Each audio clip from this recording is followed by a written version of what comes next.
Hi, Ingram Jones from Bayloric TV. Just wanted to have a little chat with you about this upcoming conversation I had with assistant trainer to the heavyweight champion of the world, Wladimir Klitschko, James Ali Bashir. As you will have known if you have been on the YouTube channel, followed the various previous interviews that I've done.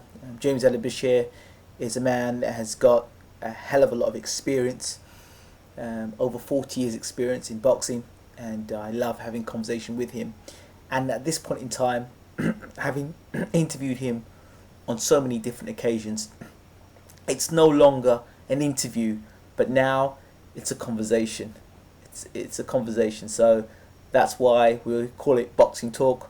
What can you look forward to in this interview, this conversation, over the next hour and a half? Well, Mr. Bashir will talk about the previous heavyweight fights, Scott, Wilder, upcoming fights, Tyson Fury, Derek Chisora, Arreola, Stiverne, Perez, Jennings, fights within the welterweight division, such as Maidana, Mayweather, Bradley, Pacquiao, and the recent announcement that Keith Thurman is back in the ring against Julio Diaz. Amir Khan is fighting Luis Collazo, and a host of other topics such as trainers, what makes a good trainer and what doesn't make a good trainer, and the effects of social media, and even trainers having their own reality TV shows. So lots to talk about, and I'm sure you, the boxing fan, would love to listen in. Again, we love your feedback. I'm motivated to talk to people that I have interest in, and I'm motivated to get the best out of them so that you can learn even more about the sport that we both love. So that's enough from me for this conversation with James Ali Bashir. I hope it's kept you interested enough to want to listen. Don't forget to rate, subscribe, leave your comments. I do enjoy reading your comments. They are great help, and I won't be doing a lot of these, but when I do these conversations and these chats, you can be guaranteed they'll be in depth and they won't be 10 and 15 minutes. If you want that, then you're on the wrong channel, the wrong station. This is not what it's about. I like to do have conversations with people and really get to hear what's going on from their heart. And that's not a knock on anybody else who does interviews, but this is no longer an interview, it's a conversation. So I think I've been talking to James Ali Bashir enough now to not only call him uncle, but to Uncle Bashir, but to be able to respect a man that has, very knowledgeable. Just as I'm sure you will be looking forward to myself doing having another conversation with Peter Fury and a few others. So, without further ado, let me not bore you now and pass you over to the man, James Ali Bashir. I hope you enjoy it. Good evening, James Ali Bashir. Good evening. It's been a while again. Yeah, it's been a while. I've been traveling, been doing my thing, Gotta stay busy. So what's been going on? Work. I've got two young guys who were born in America, educated in England, but they're from Jamaica. Scott and Dean Burrell. Okay. They're two twins, and we just had a fight down in St. Martin. Both of them won by convincing KOs. Okay. I like them. One of them was lightweight, one of them was a junior welterweight, and I like what I got in them. I think that these guys are going to go a long way. Okay, great stuff. Where did you meet the guys? I met them a couple of years ago in New York City, but they've had some ups and downs in their professional careers. One of them is 11-2, and one of them is 10-3. Something along those lines. But they're studious guys, and they can fight.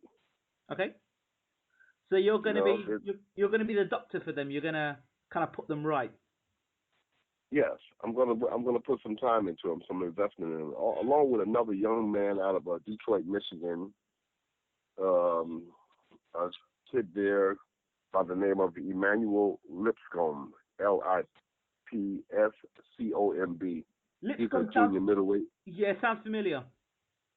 Yeah, he's a amateur kid. He hasn't had that many amateur fights, but he's been there in the Clark gym for years, boxing the who's who. He's only 21 years old, and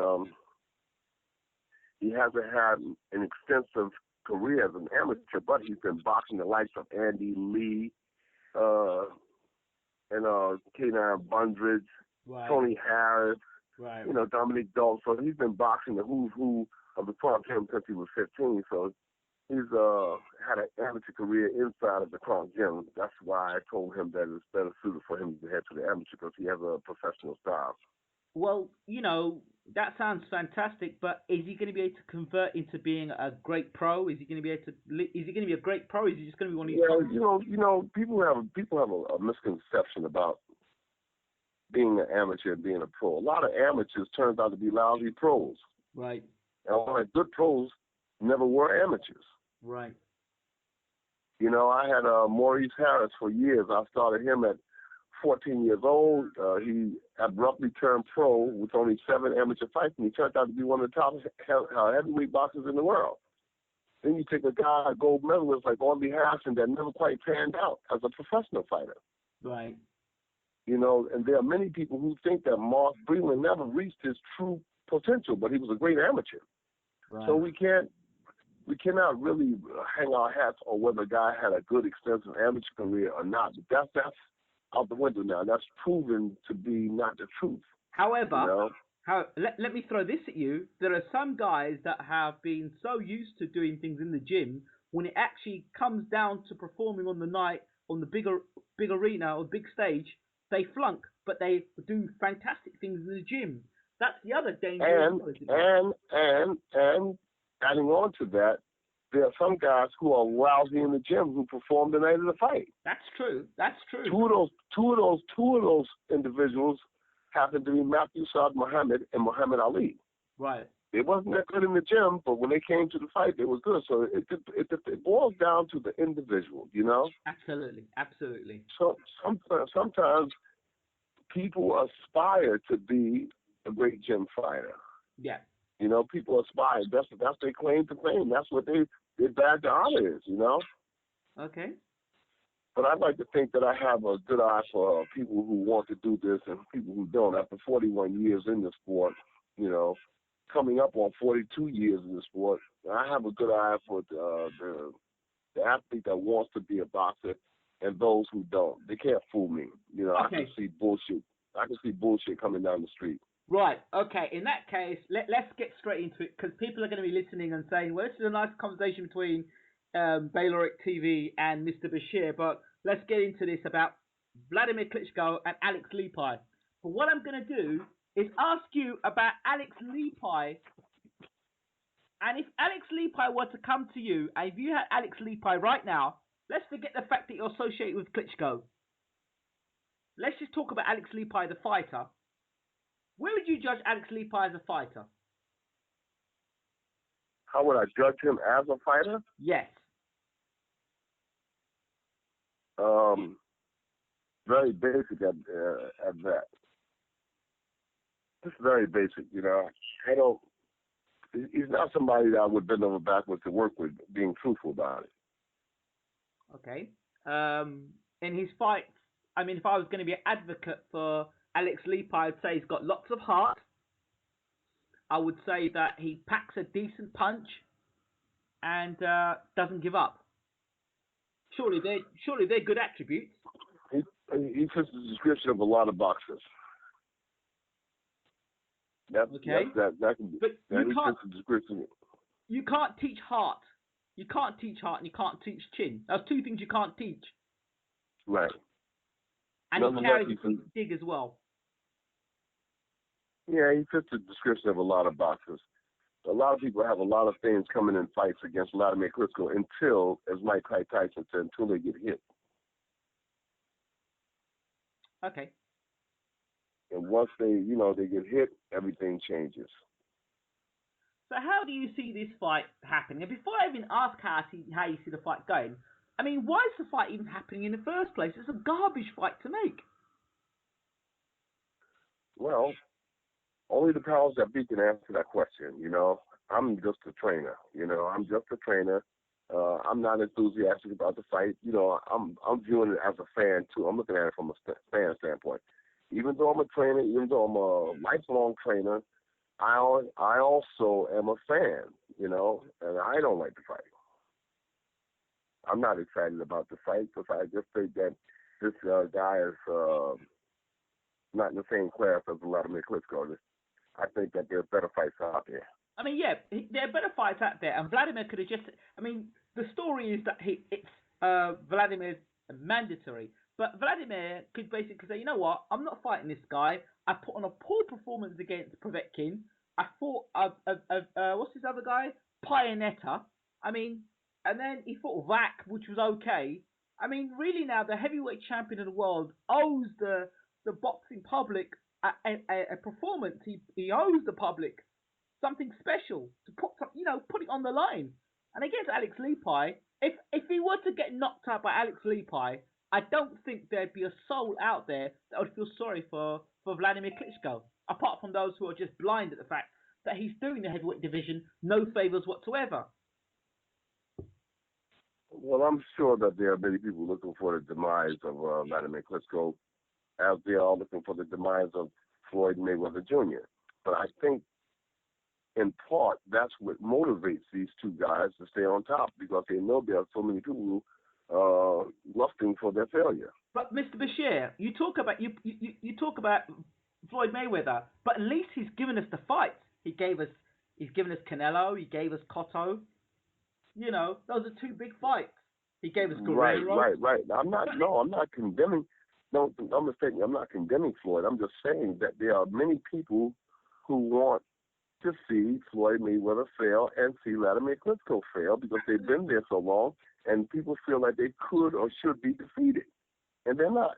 And I said, in part, that's what I believe to be that helps them stay in the saddle, because they know that there are those who want to see them fail. But what is the motivating factor to fight Alex Leapai as heavyweight champion? I mean, what motivates? He gets at his bed and he's saying, right, I'm going down the gym to fight Alex Leapai. I mean, what goes through his mind? I know from Alex Leapai's point of view, his motivating factor is, I'm fighting the heavyweight champion of the world. I'm fighting a guy that, if I can connect on his chin, has been knocked down before. If I can hit him on the chin, and I can't knock him down. But Alex Leapai he's not Samuel Peter.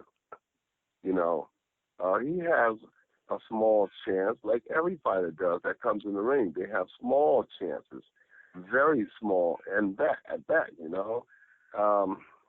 But the motivating factor I'm talking about here, the chances whether Leapai lands or not is again down to Wladimir. But at the end of the day, the motivating factor for Alex Leapai to get out of bed to train to fight the heavyweight champion of the world, yeah, that's a motivating factor and a great motivating factor. But the other way around, Alex Leapai and Wladimir Klitschko wanting to fight Alex Leapai. I mean, well, he became the number one contender, so I guess that he has to do it.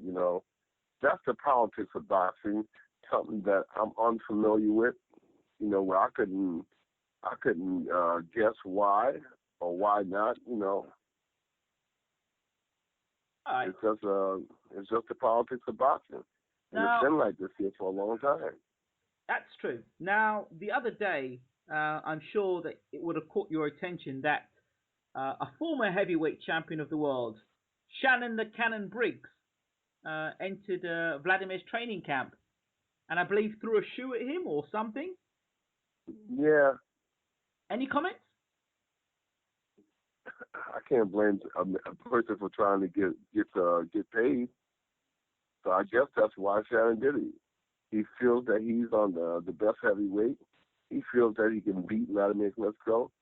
So what better way to do this to stir up interest? He came in and did what David Haye did, what Muhammad Ali did, and countless other. What Antonio Tarver did to Roy Jones, it's a business, and I guess this is the way that he's going about doing it. Okay, but I think fans would look to the fight he had against Vitaly Klitschko and the awful pace he took.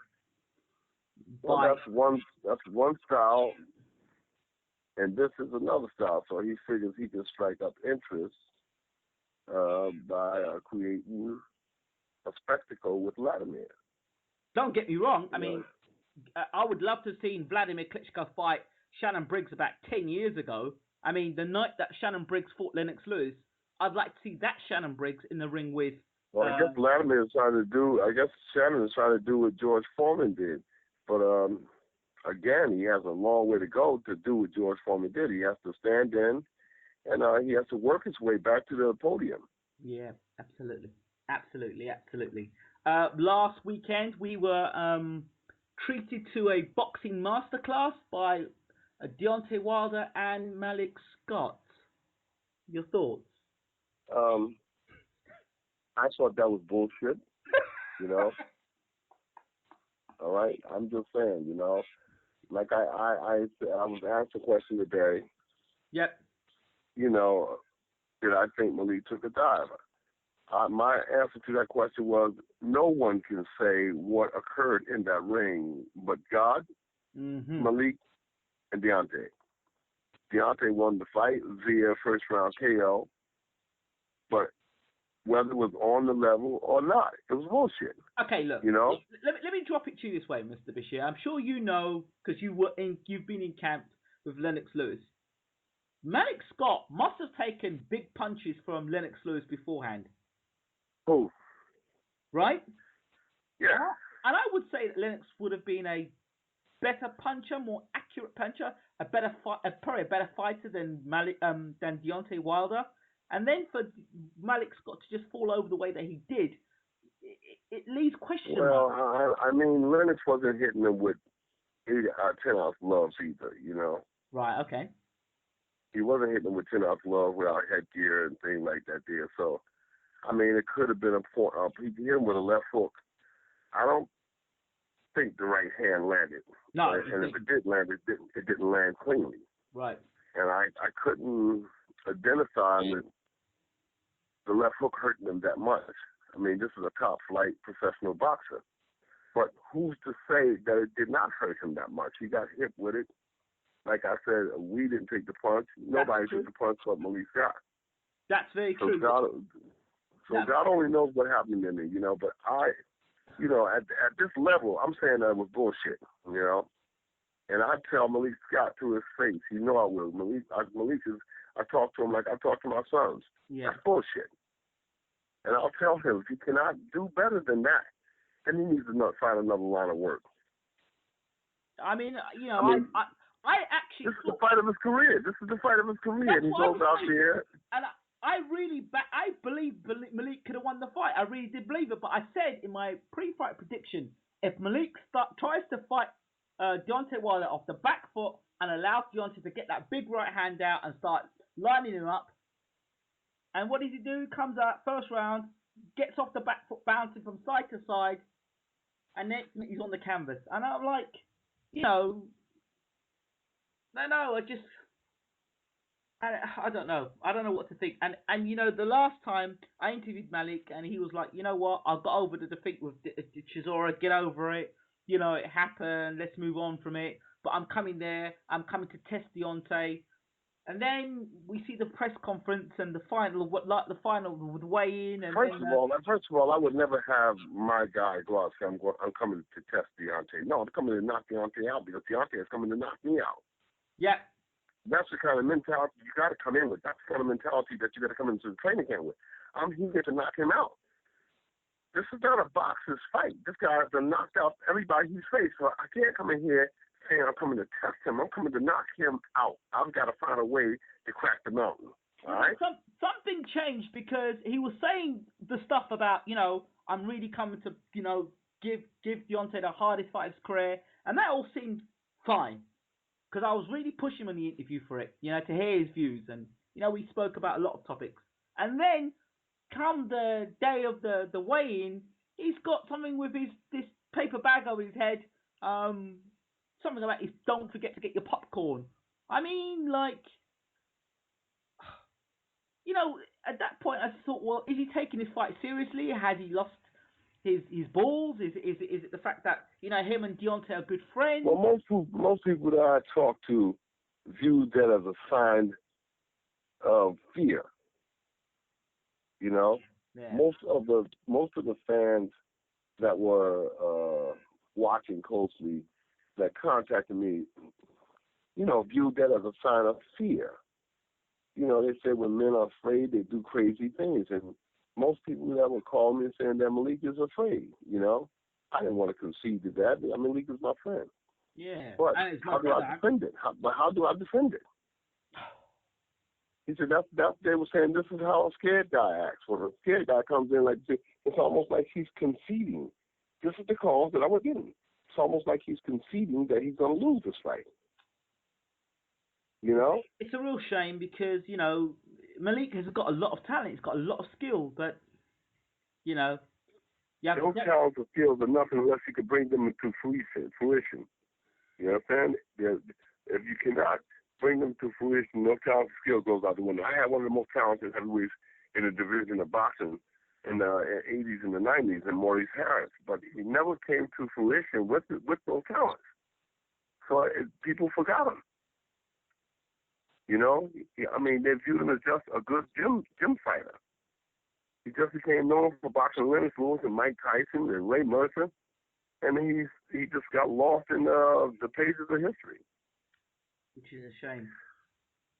So if you cannot bring those talents to fruition, then they're just lost, Well, moving on. Did you see Bryant Jennings' recent win?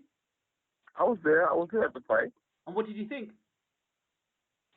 I think that he did a good job with what was in front of him. Now, the guy that he fought. Yep. The guy that he fought is just a tough guy from Poland. He's never been trained properly, in my eyesight. He's been making mistakes for years. Brian just checked him on those mistakes. Everybody's a trainer, but like I said, there are very few teachers around. That guy has been making mistakes for years.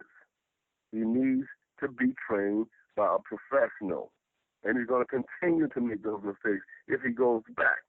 You cannot train the same way and get different results. Agreed. It's a matter of fact. So what would you say that he would need to do to make? What changes would you have made for him? First of all, to teach him how to box. Right. The guy doesn't know how to box. That guy doesn't know how to box. He's just out there posing as a boxer.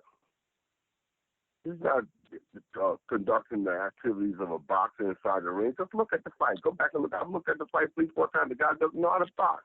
I told a lot of people that Bryant Jennings would win the fight quite easily, and Jennings would stop him. A lot of people were saying that this is Jennings' toughest fight, and a lot of other people were saying that this guy could stop him. Don't mistake me. The young man was tough, but that's all that he is. His mentality, his heart is tough, but his boxing skills are in the basement. Right. And that's what allowed Bryant Jennings to come through. You understand? You got to understand, Bryant Jennings is trained by a very, very knowledgeable and old school trainer in Fred Jenkins. Absolutely great trainer. So Fred Jenkins is a quiet guy behind the scenes, doesn't go for a whole lot of splash back, but the guy's a knowledgeable boxing trainer. He's been around the block a few times and he knows boxing. And he's teaching Bryant Jennings the old school way of boxing. Mm-hmm. And that's what allowed Bryant to come through in such smooth conditions. Jennings handled the fight smoothly. He never got upset. He never got wild. He was in control all the way, Made it easy. While the other kid comes in with these weight trainers and all of that kind of stuff and shouting this and shouting that without even having a concept of what they're talking about. Correct. I saw the guy deteriorating almost from the second or third round, Yeah. Almost from the second or third round, I saw his demise. Saw it coming slowly, gradually. And Jennings started picking up momentum and steam like an old locomotive, you know? Yeah. That comes from the tutelage of the trainer in Fred Jenkins. But you can't dismiss those kind of trainers in Fred Jenkins. In fact, I would be more concerned about facing off against the old school trainers like Fred Jenkins, Nazim Richardson, these kind of guys. I would be more concerned about facing off against the trainers as opposed to the fighters. You know, my mindset would be to prepare for the people that are around the boxers, and that's what doesn't happen in boxing now. Most of the people now, they're training for a particular style or a particular thing that a fighter does or might do. No, my thing is to prepare for the mindset of those people who are training that fighter. What is Fred going to do? What is Nazim going to do? You know, how would he handle the situation? So I'm looking into the mind of the trainers, and then I'll get to the fighter. But I got to think the way that the trainers are going to think, you know, because I respect them. I respect their knowledge. I respect their application. And that's what's missing from boxing. The people here now, the reason the boxers are failing, people here now is that they don't know jack about the signs, the winning and losing signs. Bryant Jennings himself is going to be tested in this fight with Perez. That's the fight I'm talking about now. But I want to add something about the Perez fight, and it's something that maybe yourself as a trainer would know. The one thing about Perez that I noticed is that fight with the last fight he had with the Mohammed, I can't remember. Yeah. Now that guy went into a coma and now will never box again because of he had a fight since then. Mikey Perez had a fight since then. Yes, I know, and he didn't look great in it. Now, no, he didn't. Now my point is this: psychologically, is Mike Perez a ghost and a shell of a fighter now because of what's happened? Well, we can't say that. We can't say that. We have to watch and see what happens in this fight. Okay. Well, Mike has got. Perez, this is pro boxing. You know, this is pro boxing, and when you got two guys out there with 10-ounce gloves on, anything can happen. Yes. You know, so you can't really be down on yourself if a person gets injured or even dies, because it's happened before and it's going to happen again. But I think that these young people can be saved if the mindset of the referees and of those people who are governing the corners, if they stepped up in time. Magomed was complaining about his condition almost from the start. Yes, from the end of the first round. Then he came back in the second round and he looked up at the monitor and says, my face broken, my nose broken, something to that effect. Yeah. Then he came back in the third and fourth round and was talking about. I mean, I don't want to condemn nobody, but I'm thinking that if I was the mindset there in the corner, that I would have intervened and said, wait a minute. You don't find a guy of Magomed's stature complaining unless something is actually wrong. Yeah. He's a warrior, you know? So I'm thinking that at that point, I had Monty Barrett boxing Nikolai Valuev. Right. And I motioned to the referee that I thought that the fight could be stopped. 2 rounds before the fight actually was up, and the referee basically motioned back to me, with his hand movement and stuff, that give us a minute here. I know what I'm doing. So reluctantly, I allowed the fight to go on for 2 more rounds until I got to the point that I've got to stop this fight. Right. Not because Monty Barrett was in so much trouble, because Nikolai Valuev wasn't hitting Monty Barrett any harder than what he had been hit. Right. But because he had been in so many tough fights in his career, because that he was totally exhausted from wrestling this big 7'1", 328-pound man. He had been wrestling with him for almost 10 rounds. Right. He was just simply too exhausted to do anything else. I didn't stop the fight because he was hurt. I stopped the fight before he got hurt. So I stepped in the ring and I walked across the ring and I stopped the fight. Because I have an obligation to his family, his loved ones, his aspirations, his dreams. I don't want to see him get hurt here. A guy at 328 pounds like Nikolai Balua, he can hurt somebody, you know? Yeah. He wasn't a big puncher. He wasn't a big puncher. But in the state like Monty Barrett was in, he could have gotten hurt. So I just stepped in and stopped the fight. So I felt that. Do you think this fight? So do you think that's good? I mean, if you remember Chris Eubanks' career when he had the fight against Watson, when he knocked Watson down, he was never the same fighter afterwards. Well, that happens to some fighters. That happens to some fighters, and other fighters are able to pull themselves together. Hey, listen, if a truck driver runs somebody over in the process of delivering his goods, does that take away from his job? No. Yeah, but the difference is, Mr. Bashir, is that the truck driver, his intention isn't to go out there and knock the person over. Whereas in boxing, your intention is to go out there and to get the other person out of there. Knock them out would be the easy thing to do. So you don't get paid overtime. You're right. You're right. The object is to knock the guy out. Absolutely. Which means you hurt them. But he still cannot be held responsible. The responsibility lies with the referee, but it lies with the corner first. The corner has to be the deciding factor because the corner knows the athlete better than anybody. Yeah, but I can understand John David Jackson saying, you know, when I started to stop it, that Magomed instinctively started fighting back.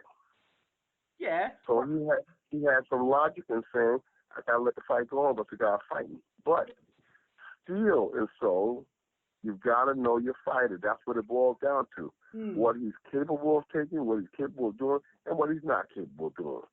So here is a case where this young man was complaining about, you know, what was wrong with his fractures in his face or what was wrong with his mind. Yep. And they were dragging their feet. I don't want to put no names on anything. Somebody was dragging their feet. After the fight was over, they should have taken him right from the ring, right to the hospital. Every second is critical when you have a brain injury. Every second is critical. Every second. But they were dragging their feet in the locker room. They were dragging around. And I understand they had to go out and catch a cab to get there. They had to wait a couple of minutes for the cab. All of those minutes are critical minutes.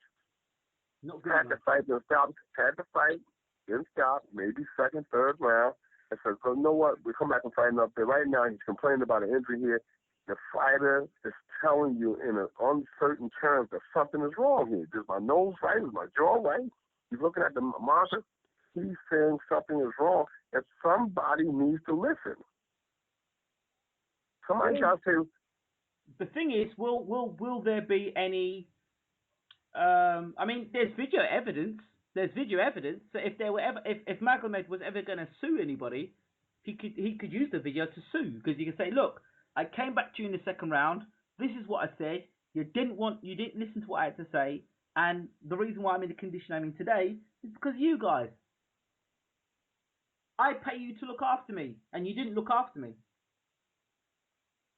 Yeah, you know, it's an argument. It's an argument for and against. Right. The corner can say, "Listen, you started fighting after the round. You showed signs of life. You showed signs of coming back because he inflicted some punishment on Mikey." But then there's a case that you're working in remote. A fighter is trained to fight. So in their darkest hours, you see Simon Brown get knocked out by Vince Petway. When he was lying on the floor, which I thought he was laying there too long, he was still punching.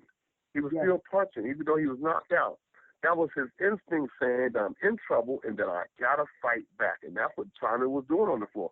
People was laughing at that. I can understand it. This is a serious thing. He's concussive. He's laying on the floor and the stupid-ass submission. Nobody's had a doctor run up to him to take the mouthpiece out, to put some ice on him or something. They let him lie there for 8-9 seconds, lying there just punching, but instinctively, he's still fighting back. Remotely, he said, the mind was telling him, you're in trouble, fight. You know what I'm saying? And that's what he was trying to do. He was trying to fight. Simon Brown, great fighter. Somebody's got to be there. A lot of this time, we can, then the referee say, oh, the referee, they shouldn't have stopped it. The Angulu fight, the Angulu fight, where he stepped in and stopped the fight, the last fight, the referee stopped it, Everybody said, man, they had no business stopping the fight at that point. Yes, they did, because he was taking clean shots to the head. And that's compounded on the shots he's already taken in his career. Yes. So when Tony Weeks stepped in and put his arm around him, look, this fight is over. Yeah. Perhaps it's better to stop it too soon than too late. Than to stop it too late. Absolutely. You know what I'm saying? Yeah, that's a great. So I agree with Tony Weeks. He took a clean uppercut. At the time Weeks stepped in to stop the fight, he took a clean shot to the head.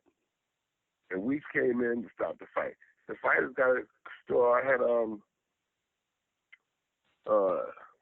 Eddie Gomez boxing my guy, Stevie Chambers, over in New York. Yep. A few months back. And the referee, Steve Smoger, stepped in to stop the fight. I think it was the fourth round. And I really didn't complain because my guy was taking shots, even though I don't think he was hurt at the time, and I still don't think so. I think that if Steve would have got out of that round, we would have really seen a good fight because Eddie was tired. But in the same token, Stevie had taken some good shots in this fight. So when the referee stepped in to stop the fight, I really didn't have no complaints because I'd rather have a guy I can talk with and laugh with than have a guy that I can't even communicate with, Absolutely. Fighter safety is paramount. Okay, so let's talk about the upcoming heavyweight bouts. Obviously now May 10th, the rematch, Stiverne Arreola. I believe you said to me that Stiverne will win again because Arreola won't change the way he does fight. My belief is that Stiverne will win the fight. Stiverne will win the fight. More hunger, more desire, and I think he's going to study more. On the other hand, this is Arreola's last chance. And when you got a wounded lion like Arreola out there, he knows this is his last chance. There's no telling how he's going to come to the dance. Right. So I expect to see a good fight. But I'm picking Stiverne to win, even if it's by the skin of his chin, split decision or whatever. I'm picking Stiverne to win. But at the same time, I'm not underestimating Arreola because he knows this is it. Now those two guys you would say are fairly decent. Well, they're decent heavyweight fighters, correct? Yeah, they're fairly decent heavyweight fighters, but I don't see either one of them right now giving Deontay Wilder a goer. Based on what I saw in the last fight between the two of them, I don't see either one of them doing that with Deontay Wilder. So you see both? You think Deontay Wilder could beat both of them? I just from what I saw in the last fight between them, I think Deontay could. See, what people don't understand, when you got a guy that's built up the momentum that Deontay Wilder has built up, it's hard to stop him. It's hard to stop him. This guy has knocked out 31 opponents. But when you get a guy like that there, when you get that kind of momentum and that psychological momentum, could be as dangerous as having a gun. That's great, but eventually somebody's going to hit you back on the chin. Exactly, but I'm saying until that happens, it's hard to stop a guy's momentum. Well, both Arreola... You always hear people in boxing allude to confidence. Yes. And this is a necessary ingredient in the sport of boxing. Confidence. Let me throw something at you, Mr. Bashir, because I see parallels between Deontay Wilder and David Price, because both guys were knocking guys out early in their careers. Now, Deontay hasn't yet stepped up to fight somebody like a Tony Thompson yet, but when Price did, he got found out. But he got found out the fight beforehand because he fought Matt Skelton, and we found that 30 seconds into the fight, once Price was backed up, he didn't know what to do. Now, Deontay Wilder is yet to fight anybody who's really stepped on his toes and stepped to him and put one on his chin. And those who have done early in his career have put him on the canvas, although Deontay Wilder's got up and finished his opponents off in great style. Now, in the heavyweight division, we know that one punch can turn a fight. And Deontay Wilder, for 31 fights, has knocked everybody out. But is that the sort of preparation you need going into a world title fight? Momentum is one thing, but learning how to fight under pressure is another. Your thoughts? Um, that's true. That's true to an extent. But again, as I said, anybody can say what they want to say, but when you're dealing with a out of control freight train like Deontay Wilder, it's hard to stop him. The only thing that can stop him is a derailment, a mountain, some kind of avalanche, something that's going to come immediately in his way and stop him. Somebody got to crack him. He's got to get hit on the chin, and he's got to be hurt. And he's got to maybe come out of that dazed state or get up off the floor and have to deal with the consequences of being a true professional. That's when the Muhammad Ali was tested by, I think it was Doug Jones put him down. Right. And he had to get up, and he had to come through a difficult fight, but that made him a better fighter. Right. Deontay has not seen that kind of action yet. Same as David Price then, if you remember. Yeah, well, David Price, I think David Price is bad. The bad move with David Price was that he fought Tony Thompson twice. He didn't need the Thompson fight twice because I don't believe he had his confidence together. Right, exactly. So to try to prove something by putting him back in there, he's not Shane Mosley. Shane Mosley is the only one that can do things like that. Yeah. And he came back with Winky Wright, lost twice. He came back with the kid out of Atlanta that got killed. Margarita? Yeah. No, the young kid that got killed down there, Vernon Forrest. Yes. Vernon Forrest beat Shane Mosley twice. You know what I'm saying? I think Shane Mosley fought Vargas twice. So, but Mosley is a true soldier. He proved over and over again that he's a tough guy. Yes. And he had a lot of confidence. That's why he came back. But that wasn't the brightest thing to do with a guy like Price. Right. Absolutely. To lose to Tony Thompson twice was a devastating setback.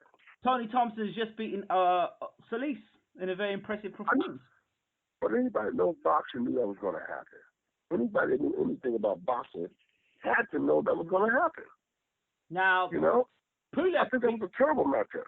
But Pulev beat Thompson very easily, and I rate Pulev. Yeah, well, styles make fights, and Pulev had that kind of style that could upset him. He said he upset Tony Thompson with activity. And I suspect they may even meet again, Yeah. Yeah. It could have been a thing where Thompson didn't feel like it that night a whole lot. He with the distance. That in itself shows you that Tony Thompson is still a competitive fighter. Absolutely. Absolutely. Absolutely. Let's talk about Tyson Fury, Derek Chisora 2, the rematch. This time, a smaller ring, I believe. What do you think of Tyson Fury fighting behind closed doors with a guy called Takam? With who? Takam. I think the guy's name's Takam. He's built I think he's very strong, short, squat, powerful guy. He drew with Perez. Mike Perez. Oh yeah, I saw him. The guy that Perez just fought. Yes. Tyson Fury is going to be fighting him behind closed doors before he fights Chisora. Yeah, big deal. What do you think? I'm very excited about it. I'm so excited that I'm about to sleep. So what do you think of Fury versus Chisora 2 then? I think Fury beats him easy. I mean, you can't do the same thing and get different results unless Fury comes in with a different game plan, a different method, of attack. This thing's going to happen again. I said it months ago, and I'm saying it again now. You can't go in there with the same approach to doing something. You got to go in with a different attitude. So how do win the fight. So do you think having a smaller ring is going to make a difference? Having a smaller ring can make the difference. It can make things speed up. It can make some things speed up, And that would be a good chance. That would be a great opportunity for Chisora, it's going to do one or two things. Either it's going to expose something about Tyson, Yep. or it's going to make Tyson whoop his ass earlier. You know what I'm saying? If he can, in fact, whoop his ass, you know? Yeah. But it should be interesting to see how they both will conduct themselves under pressure like that in such a small ring. Mm-hmm. By the way, when Monty Barrett fought Nikolai Valuev, Mm-hmm. it had to be the smallest professional ring I ever saw. It couldn't have been it couldn't have been bigger than 16 and a half feet inside the ropes. Right. You know? It was a very small ring. I had never seen one that small in a professional fight. Never, in all my years. So those rings is going to make the best or the worst come out of the individuals that's participating in the bout. Correct. So I'm anxious to see how it works out. But I got Tyson pegged to beat Chisora, you know. By points or by because knockout? you can't keep, huh? Points or knockout? I'm thinking that he goes the distance. I'm thinking Chisora goes the distance. Nobody knocks him out, you know. I don't see him getting knocked out, you know. I see him going the distance in a very, very tough fight, in a very, very physical fight, you know. Okay. But I don't see him getting, you know. The only one that knocked him out was David, and that was because I told Wladimir and Jonathan Banks that David would win the fight, and I told him that he would win by knockout, simply because of Derek's style, not because Derek can't take a punch, because of his style. At least at that time. I said some things to Wladimir and Jonathan Banks. I said that, no, David's going to catch him because Derek is going to make himself apparent for David to catch him. Right. Yeah, so I got Tyson to win the fight. I think Tyson wins the fight by decision. I think there's people knew what they was doing when they made this fight. You know, I think that the momentum is with Tyson. But I will admit, I expect an interesting battle. Very interesting. It will tell us a lot more about Tyson Fury, I think. Yeah, I think that there's a lot that we have not seen or that we haven't really observed in Tyson. Justin hasn't had that kind of format that would really display who is Tyson Fury, what is Tyson Fury, you know. And then the times that he could have shot, he didn't get staggered or he got knocked down or, you know, things. There's times where he could have really showed that he just didn't quite come through. So perhaps this fight will tell us more about Tyson Fury. Absolutely. I know he's agile, he's quick, and he can box to be a big guy, you know? Yes. You know, I watched him up in the Trump gym a couple of years ago. He's up in the gym up there boxing, and I was impressed with his ability to move like that, to be that big, you know? Yes. I was impressed with that, you know? Absolutely. But with a guy like David putting that kind of heat on you, anybody, when you got that guy putting that kind of pressure on you, Derek putting that kind of pressure on anybody could cause people to fall short. Yeah, because when you have somebody pressuring you like that, pressuring, you got to act quickly, and you could make mistakes in the meantime, you know? You can definitely make mistakes, you know, so... Let me throw one out at you now. This was come from the blind side. Eddie Chambers versus Ian Lewison. It's an 8-round fight. I don't know Ian. I did tell you to have a look at him. Short, squat. I don't gonna whoop him. Eddie's gonna. I can tell you right now before the fight gets underway. Eddie's gonna whoop his ass. Okay. It's just going to get a classic ass whooping. I'm telling you, the average heavyweight out there that messes with Eddie Chambers is going to get their ass whooped. Lewison will be dangerous early. He carries power in both hands, short, squat. I tell you, as an amateur, Lewison was pretty impressive. He beat Price. I think he beat who did he beat? Price. He beat a few guys as an amateur. Very, very impressive amateur he was. As a pro, he hasn't really converted so far. He hasn't as many fights, and he has got all the talent in the world. But Should be an interesting fight. Well, no, it's going to be an interesting ass whooping. I'm trying to tell you. These people don't know that they're putting them in there with one of the cleverest boxers in the history of the sport. Mm-hmm.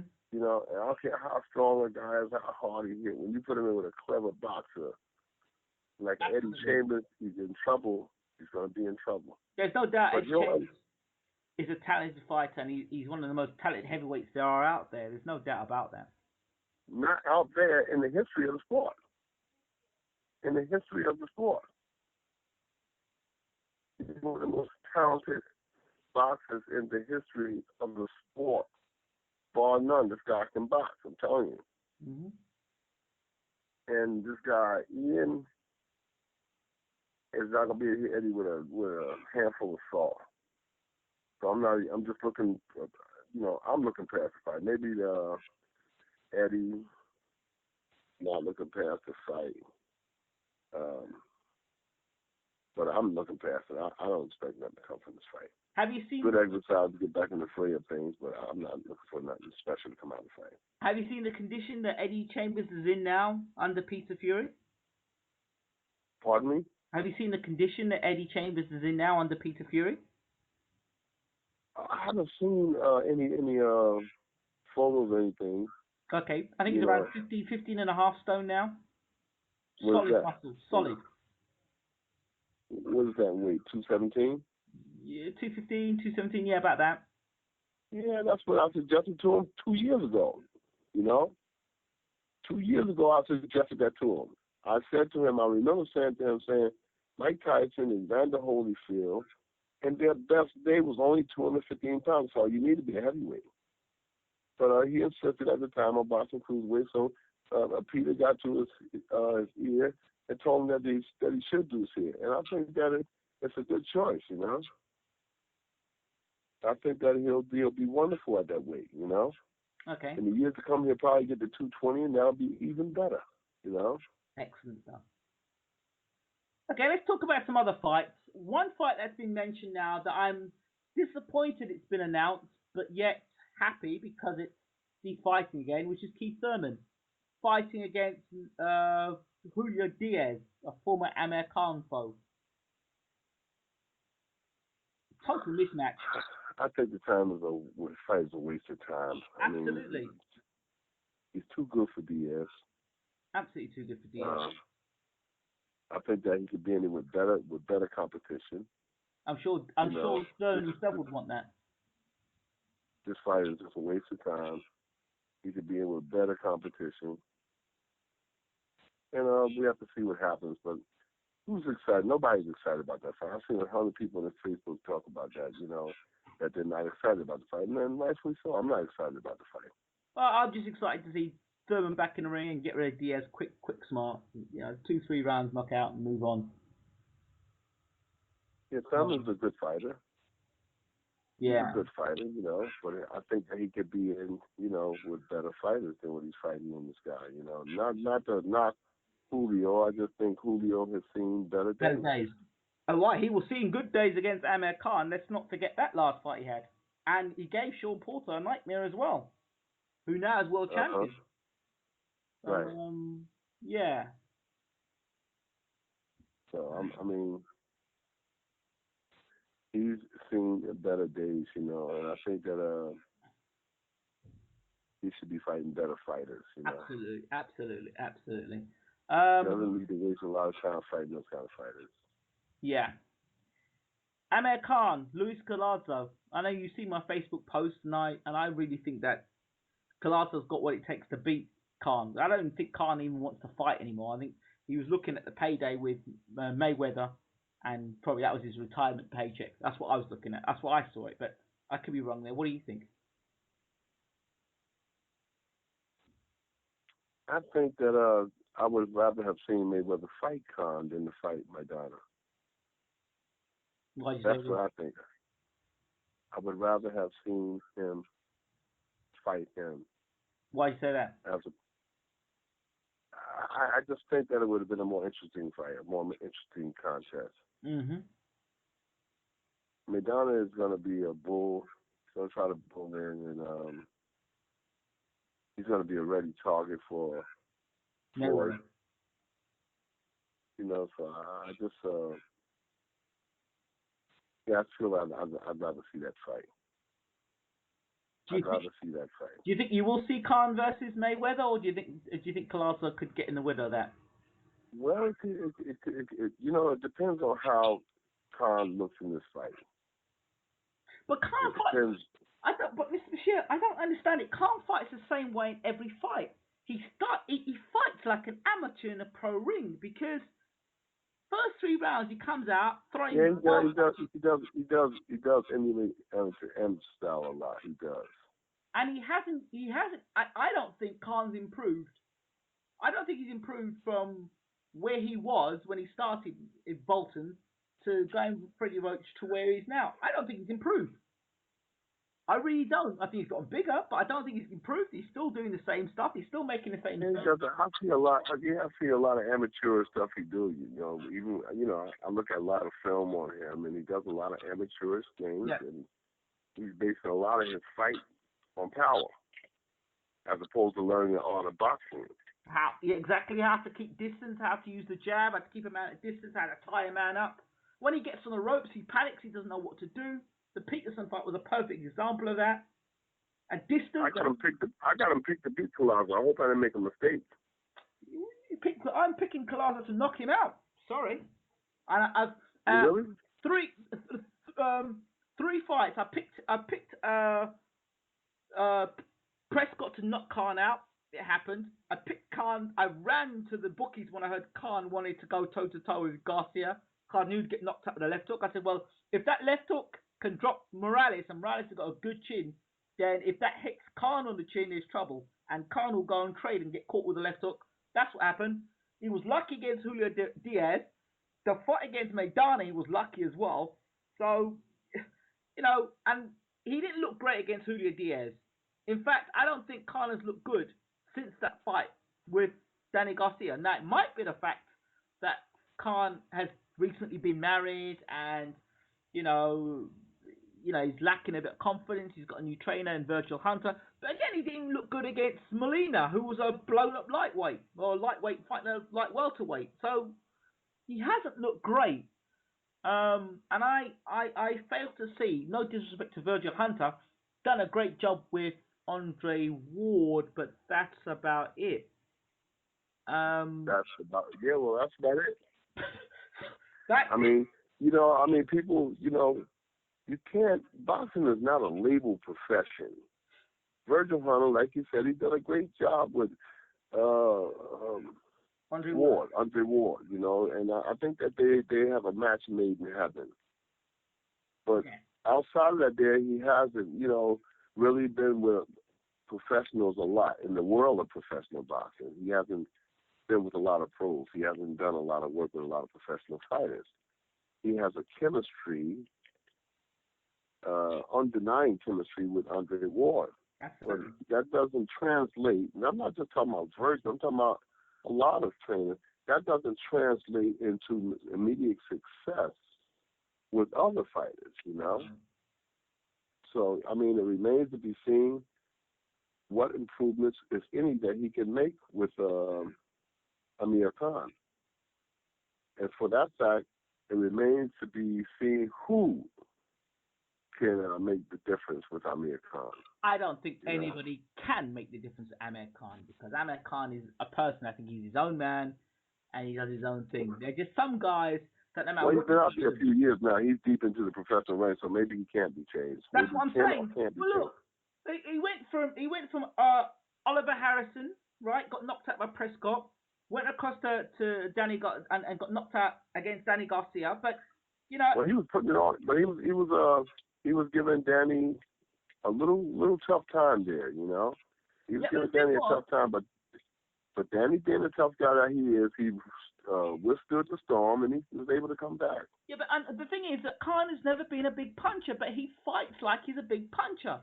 He fights like he's got real one-punch knockout power. And he hasn't, against the top-level guys, he hasn't done that. Right, he does fight like he's a big puncher. He does fight like he's a big puncher. Right. One thing about Amir Khan, one thing you can't accuse him. You can't accuse him of being a boring fighter. No, tune in for two reasons to when you fight Amir Khan. You are a genuine fan of Amir Khan, or you want to watch him get knocked out. It's as simple as that with Amir Khan. You know you're going to get an exciting fight. He's going to put it's all or nothing with Khan. Knock out or be knocked out. That's his style of fighting. Well, I'll take some of that. I'll take some of that. I like him. I like this. I always know when Amir Khan. Let me tell you something. When Amir Khan steps in the ring, I know something's going to happen. Well, absolutely. It's sad. It's sad. It's sad from a promotional standpoint if you're trying to win with him. But as a pure fan, you gotta love him, man. This guy comes in there and he makes shit happen. If you're gonna find a way to beat him, or you're gonna get out of there because Khan is gonna put heat on you. He's gonna make the fight. You can't knock him. You can't say that Amir Khan docks opponents, because he doesn't. You can't say that Amir Khan doesn't bring you value for money. He does that.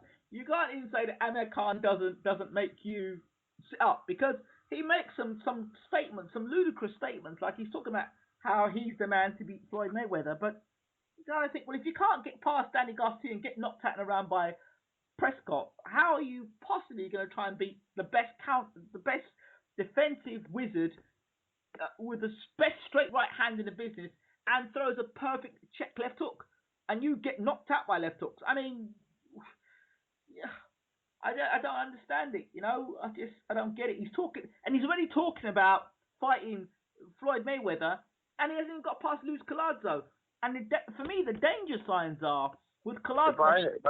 There's two guys that I always wanted to work with. Yep. Amir Khan. Yep. And Andre Berto. Right.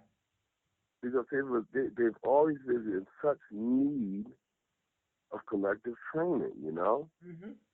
When I say collective training, take them back to the root. Take them back and let them look at the old fights of themselves, and then look at the old fights that you would like to see them work like in the same venue. Mm. Films are a big part of my tutelage to fighters. You have to sometimes watch the way Bill Miller used to do with Tyson. Tony with James Tony. Yeah, James Tony. Customado did with Mike Tyson. Yeah. And years ago, when I was being trained as a boxer, I always watched a lot of films. So I'm big on watching films. I've always sat down with Eddie and Steve Chambers, and I had them go over the films. When I say go over the films, I went over the films of the late 50s, 60s, and 70s. I always watched those guys because those guys had longevity. Yeah. They were in tougher fights. They had to fight under tougher circumstances. Mm. So I had to always go back to them and go back with them and say, look at this here, study that. Here's something you should study. Here's something. You know what I'm saying? You've learned, you watch it and you learn. So I always wanted to work with a guy like Amir Khan and Andre Berto. Do you know what? I would have taken them. I find even as a former fighter, I find very bizarre. Now I know when I used to box, I know that you'd have a fight and you'd know there were areas that your strength was. For me, I knew if I kept it long, it was good. I'd walk people onto a right hand or try and walk them onto a left hook. I'd try and keep off the ropes. Now, for me, I knew that on the ropes was something that I wanted to work on. It was a weak area. I wanted to work on blocking, slipping, tying up. Those were areas I knew I wanted to work on. And I never went right into the pro ranks. Now, I knew consciously after coming to fight, I said, you know what? That was good. I did well there. But I need to work on this, or I need to work on that. But Amir Khan, he does the same thing every fight. It's as if he's quite happy with the way he fights. And he's never thought you know what? I need to work on my ducking or my slipping, or when I get backed up into the ropes, I need to kind of get my hands up more. Or, the first 3 rounds in a fight, I come out, I need to kind of settle down, throw my punches, and pick my punches a bit more. And, in the later rounds, I tend to drop my hands and leave myself open. I seem to get timed more. I don't have as much head movement. Things like that. Go back and look at the Maidana fight and think, you know what? Well, I dropped him with that left hook, and could I have finished him off, or could I have done something different? No. What he's talking about is, I showed I had a good chin, and we almost got knocked out in the 10th round. And I think to myself, well, a lot of people are praising and say, well, that's a great fight, Amir, but you are Olympic silver medalist against a guy who Maidana really in boxing skills shouldn't even be in the same wavelength or the same universe as you, because you should be keeping a guy at the end of a jab, hitting with right hand, left hook, uppercut, tying him up, and putting a boxing masterclass on. Instead, you're involved in a brawl because your skill level, you choose not to use the skills that you've got instead, or you've not been taught how to use those skills. Instead, you're getting involved in a brawl you shouldn't be getting involved with because you're not using the skills you do have. You've got good hand speed, you've got good, decent footwork. You know, why are you not using them? Instead, you're having to brawl. That's my question. Those are my thoughts. Yeah, it's valid. I'll say that much. It's very valid. It's very. I mean, nobody can argue against that. You know. Oh no, I'm sure there are people that will do, Mr. Bashir. I'm sure there are people. Yeah, I mean there will be, but I mean, yeah, it has a lot of validity. What you're saying, it has a lot of validity. It's frustrating because he's fought. He's been a unified. Look, the guy's been a unified world champion, and I don't think he's just. Well, let me say to you. If he doesn't win the Collazo fight, we won't have to worry about it no more. The game will be over. The game will be over. He has to show his worth in this Collazo fight. Otherwise, we can just go home. He can take his marbles and go home. Now, I listened to Luis Collazo, and he said about the Ortiz fight. He studied Ortiz. He says Ortiz is used to throwing wide hooks. I knew he'd throw wide hooks, so I kept my hook short. The shot that he threw to knock Ortiz down was a short shot, and that was when they were trading. So he was able to do that. Now, for me, I see Collazo as a man that will be able to close Amir Khan down, close the distance when Khan's throwing them wide punches and them long punches, and I see Collazo throwing them short shots. Mhm. And it only takes one from Collazo because he's dropped Ortiz, and I think that same punch he can catch Khan with as well. In from round 3 onwards, because after round 3, it's when Khan seems to drop it. If he doesn't get you out there, he starts to drop his hand, lose concentration, get timed by better level opponents, and those who can punch hurt him. Well, I'm picking Amir Khan to beat Collazo. Based on? You know? Based on the need to beat him. And the fact that he can punch better. Than Collazo. He's a better puncher, you know. I think that he's going to pressure Collazo. The thing that you need to do with southpaw fighters. Most people don't know how to fight southpaw fighters, but the only way to fight a southpaw fighter, the way I was taught, was to pressure him. Don't leave him alone. If you watch Marvin Hagler, if somebody was back in the great Marvin Hagler, if anybody was backing him up, he didn't do that good. But if you let Hagler dictate the pace, he's going to give you problems. Right. If you look at the great Marvin Johnson, if somebody backed him up, he was ineffective. But if you let Marvin come forward, he was always down there. So the way I was taught, and I'm going back to 1959, 1960, 61, yeah, was to jump in to fight the southpaw, fight him. Take what you got to take, eat what you got to eat, but back him up at all costs. Do not let him stay in the fight by coming forward. Right, and you're going to give Amir Khan that information? Yeah. Well, he needs to back him up. He needs to back Collazo up. Yep. Collazo's not the run-of-the-mill southpaw. He's a clever southpaw. There you go. He's not no dummy. He's a former world champion, too, so he's got to be careful when he's backing him up. He's got to back him up with calculation. They say don't use the jab with a southpaw. I use jabs with a southpaw. I don't believe that. I believe the jab is effective with a southpaw.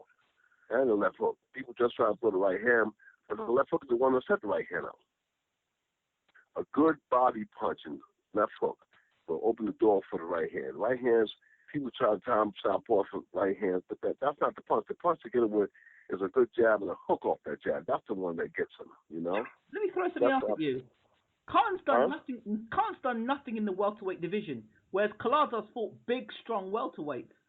I mean, doesn't that come into the equation? Yeah, that does. I just think Khan's going to win this fight. I think he's going to win it by the skin of his chin. He's going to win it. Might have to sweep himself up with the floor a couple of times, but he'll win it. I'm going with Collazo on this one. I'm definitely going with Collazo. I've never been so sure. I'm not going to shit, you know. Pardon? You know, I'm not going to argue against you, but I'll tell you one thing. Yeah. Everybody got I just think that it's just a wild shot. It's just a wild shot that I think that Khan's going to win the fight.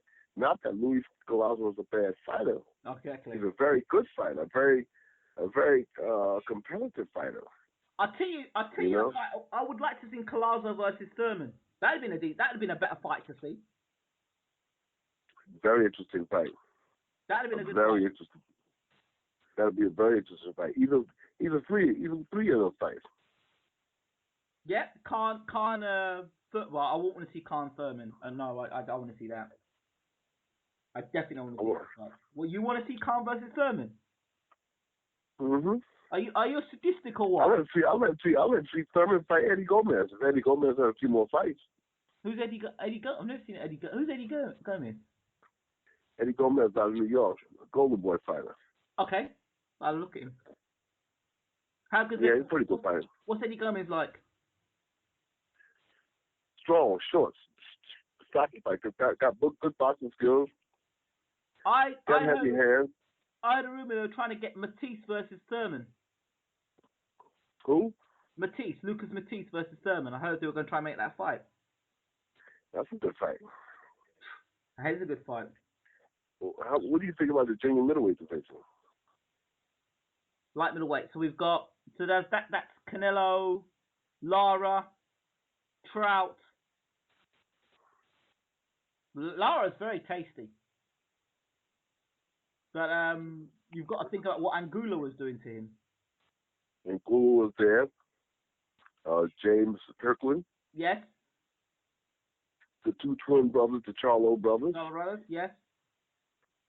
So that division, that junior middleweight division, is shaping up to be the most dangerous division in the sport. Wouldn't you say the welterweight division is the most dangerous one? No, junior middleweight. When you look at all the fighters you've got in the welterweight division, you've got. Well, yeah. You got Floyd. Pacquiao, Bradley, Thurman, Collazo, or if you want to use Ortiz, but Brook. Now that's 7 I mentioned already. Yeah, you got some good fighters there. The junior middleweights and the welterweights, I'd say, is the dangerous divisions in boxing right now. Very good fighters. Very, very good fighters in the division. I think Angulo is done, though. Yeah, I think so, too. You can't keep taking shots like that. No, he can't keep taking and plus, he has a problem making adjustments. Yeah. He's slow. But hold on, he's predictable. Isn't he from the Hunter gym as well? Huh? Isn't he from the same Virgil Hunter gym as well? Yeah, Virgil Hunter trains Angulo. He trains Andre Berto. He trains Amir Khan. Yeah. Yeah. So. Virgil Hunter is a very good talker. I can listen to Virgil Hunter talk for ages. But as a trainer, outside of Andre Ward, and I think I will put my neck on the line and say, you cannot be a one-trick pony as a trainer. For me, the test of a trainer is not just being able to train one guy, but being able to train different types of styles of fighters. To make adjustments. You have to make adjustments. You can train a guy. Every individual offers a different problem. Right. Tall and a guys, different application. Right. Tall guys, short guys, guys that are boxer punchers. Those guys are just brawlers. Those guys who've got no chin and they need to really work on the defense.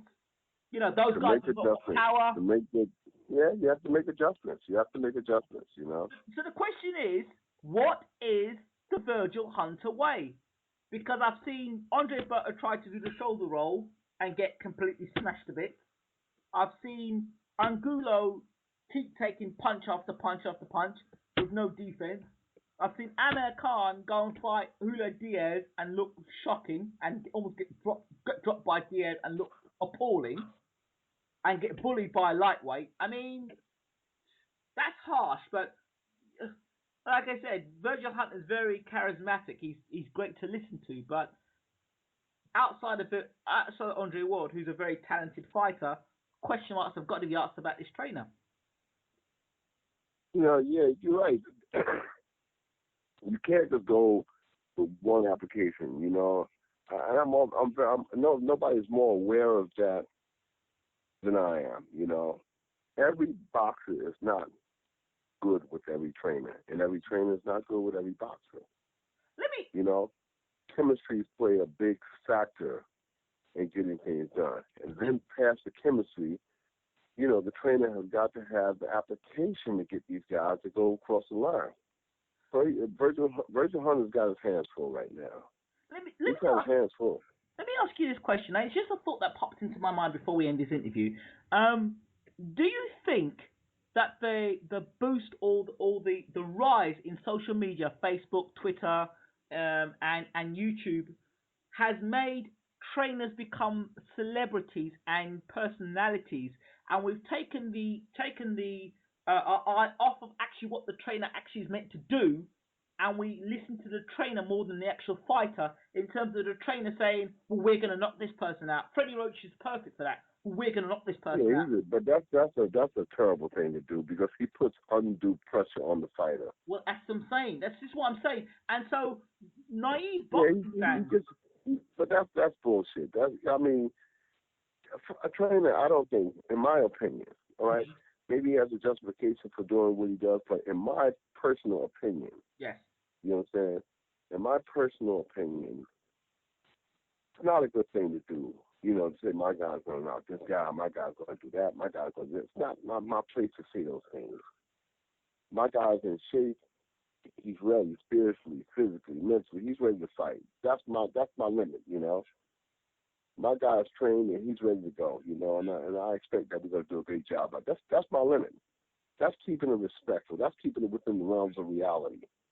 But when I start saying my guy's going to knock this guy out and stuff, I'm no better than the fans.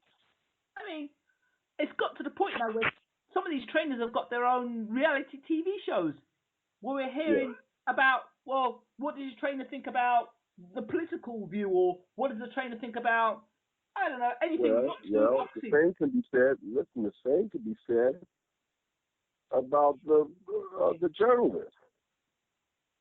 A lot of the journalists, they're looking for sensationalism.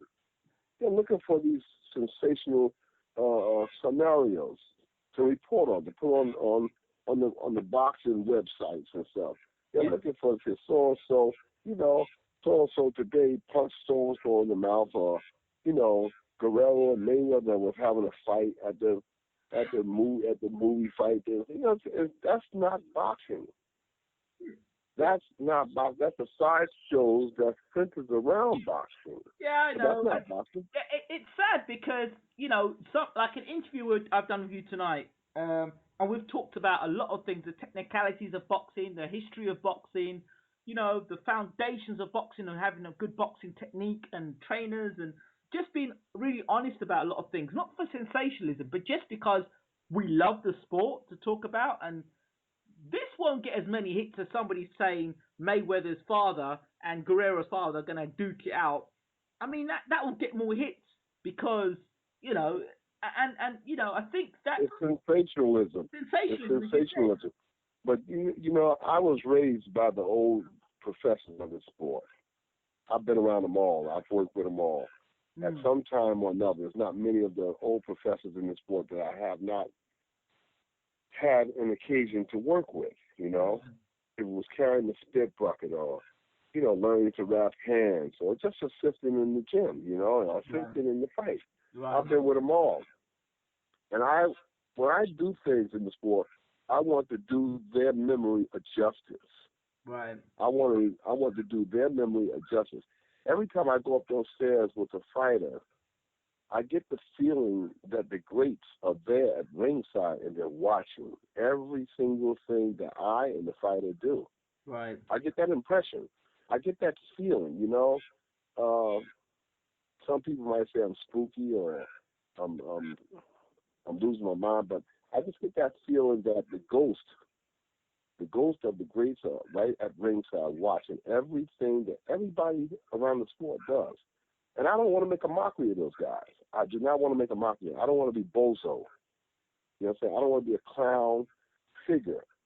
I want to do their memory of justice, and that's a professional. Okay. I was just doing a fight in New York some weeks ago. I was just doing a fight somewhere in New York some weeks ago. It was Golden Gloves. Mm-hmm. And we came down to get the gloves to go into the fight. Right. And the guy behind me that was giving the gloves out, he said, "Who wrapped these hands? Who wrapped these hands?" And so the kid said, "My trainer did." He said, "Who's your trainer?" He said, "That guy over there." He said, "You did a hell of a job on this wrap here. Out of all the people there," he said, "You did a hell of a job on this wrap. This is a work of art." And I felt so proud, you know. I felt so proud because of the people that I had worked with. I said, "Thank you," and I kept it moving. But I remember leaving away from the table where the guy was putting the gloves on. I remember leaving there feeling a sense of pride that I had stood up for all of those trainers who taught me different techniques about wrapping hands over the years. Right. I felt that I had done them justice. I felt that they would applaud me, that they was patting me on the back saying that I had did a good job. Right. That's what I took away. So I always want to be respectful and a respected figure in the sport. Right. I always want to be like, I'm the eldership in the sport now. I'm the old guy now. I'm the old guy in the sport now. Not a lot of guys left around. I saw a picture today of Lou Duva. You know what I'm saying? Yeah. He might be one of very few of them left. Mickey Duff left the other day. Yeah. You know. So Duva is one of those old guys that's still hanging in there, you know. Another guy up in Boston, Papa Ray, he's up there. You know, so it's a couple of eldest guys still around. Ah. That still. While we're on it, just before we finish, Evander Holyfield is supposedly making a comeback. I saw that. What do you think? Please, I don't want to take part in that. I don't want to take part in it. I wouldn't care what Evander tried to do. I'm just wishing that he wouldn't do it, but I would not take part. I wouldn't take 2 steps towards the gym the whole path for him. You know what I'm saying? Because you're speaking about making mockery of the sport. He's 50 years old. I'm trying to figure out what are you going to do with these young guys? What are you going to do with these young guys? You're not going to be able to beat them. They're going to get you. They're going to get you. And they're going to wear your old ass out. So sit down and get in the audience with me. You know what I'm saying? He said he hasn't officially retired yet. Yeah, well, he needs to officially retire. And nobody should even entertain that. You know what I'm saying? Nobody should buy a ticket to that. Except for the sadistic, fiendish people that would do that. They shouldn't even buy a ticket to that. They should just go away. You know, Evander Holyfield's too old for it. He's been in numerous wars. The wear and tear on his body, the wear and tear on his head has got to be tremendous. So I don't want to take part in that deal. If he called me a day tomorrow, offer me 1/3 of $1 million, I wouldn't want to do it. As bad as I need money, everybody always needs money. You know, I don't care how much money you have, you always still need it. Yeah. You know, I wouldn't want to take part in it. I don't want to take part in something like that and risk having somebody get hurt or permanently damaged because I took part in something. No, he's old. He's tired. You've seen his last few fights.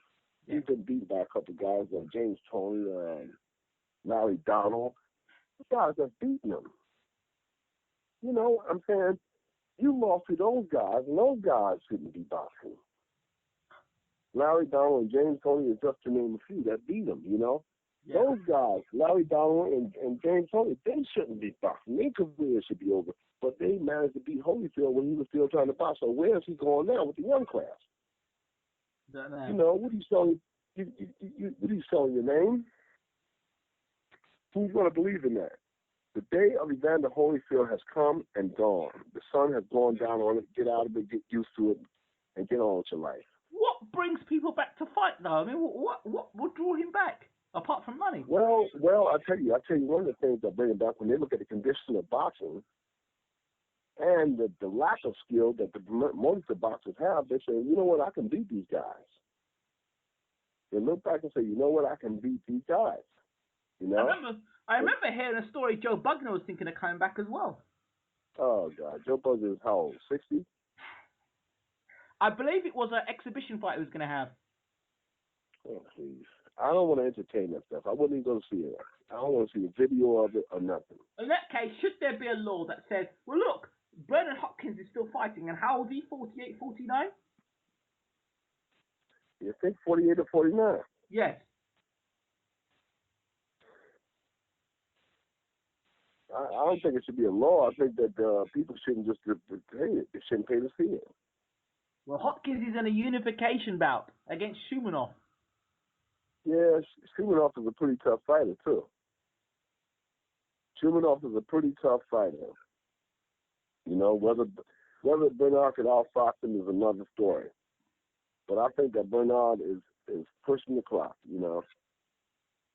He's pushing the clock, you know. He's bound to run out of activities, you know, out of energy soon. He's pushing the clock. This guy, Shumanov, is not the best artist, but he's a tough guy.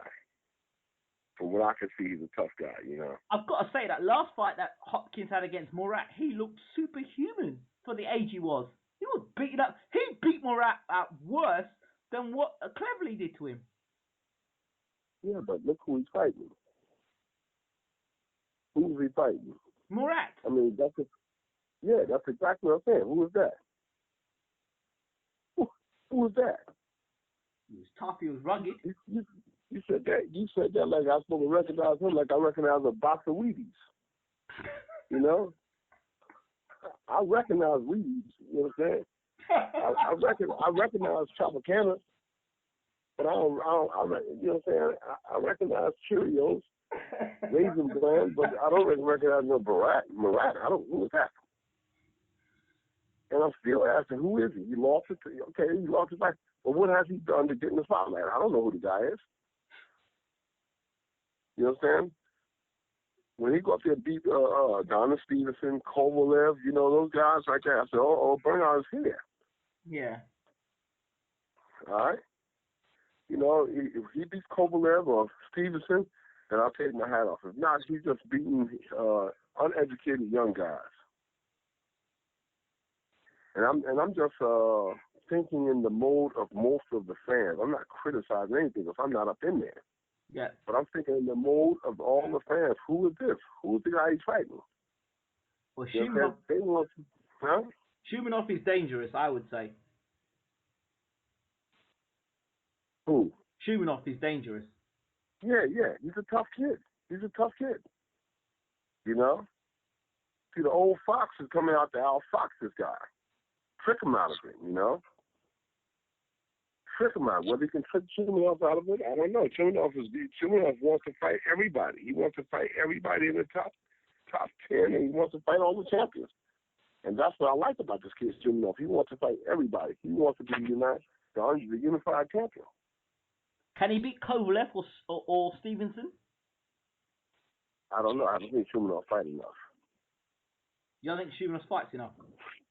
Huh? You haven't seen him fight enough? I haven't seen him fight enough, no. Have you seen him fight enough?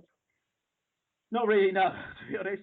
I haven't given observation to him, you know, where I can say this is what he could do. That, but I do know that he's a tough guy. By all accounts. I had him to beat Cleverly if they ever fought. And I knew Kovalev was going to knock Cleverly out within 3 rounds, and that's exactly what happened. Right. So, I don't know. Kovalev is a tough guy. Do you know anything about Cedric Agnew? Huh? Do you know anything about his opponent, Cedric Agnew? He's an unbeaten New Yorker. Yeah, I know something about him. He has a name like one of the guys that was the president here in the United States, Agnew. His name's Cedric Agnew, yeah. Yeah, he was a cousin of Spyro Agnew. Okay. You know, Spyro Agnew, I think he was the vice president or president here. He's the vice president, and he had to run the vice presidency or something. So the only thing I knew is that he had a name like a guy that ran to be vice president of the United States, Spyro Agnew. That's all I know about this guy Agnew. Okay. So how's that? He's an unbeaten puncher, but my question is, why would they put Agnew in the ring with Kovalev when Kovalev has got bigger fish to fry? I don't know. Maybe it's another knockout job. Yeah. You know, like I'm not even interested in the fight. You know, I can't. I want to see some names I recognize. You know. Yeah, absolutely. And now, if this guy Adams will go out there and knock Kovalev down, then I'll pay attention to him. But they need some name valued fighters to make people interested in the sport. Nobody wants to see a goofy kind of over the hill guy, over the hill kind of fight. It's boring. It's just boring. You know, I'd rather be out in the woods somewhere, just walking with my grandson, than to be sitting down and watching some boring stuff like that. Okay, Manny Pacquiao, Timothy Bradley, 2. I got Pacquiao. I've got Bradley. Okay, I got Pacquiao. How? I got Pacquiao in the fight. Pacquiao how? I got him by decision. Okay. I think he'll win the decision. Timothy Bradley is a tougher guy than people give him credit for, so people need to give him a little more respect. But he didn't win the first fight. I know he did. No, he didn't win the first fight. But I predicted the fight would go. I predicted the fight would go the way it did, because Pacquiao and when Bradley came to the press conference, he had this big sign that says Pacquiao Bradley 2. I said, you know what? If this fight goes to points, Pacquiao is going to get shafted. I predicted it, and he got shafted. So Aaron all along, Aaron all along had it planned to shaft Pacquiao for this rematch. Do you believe that? Mhm. Yep. When you see stuff like that, it makes you wonder about the sport. Mhm. Not good.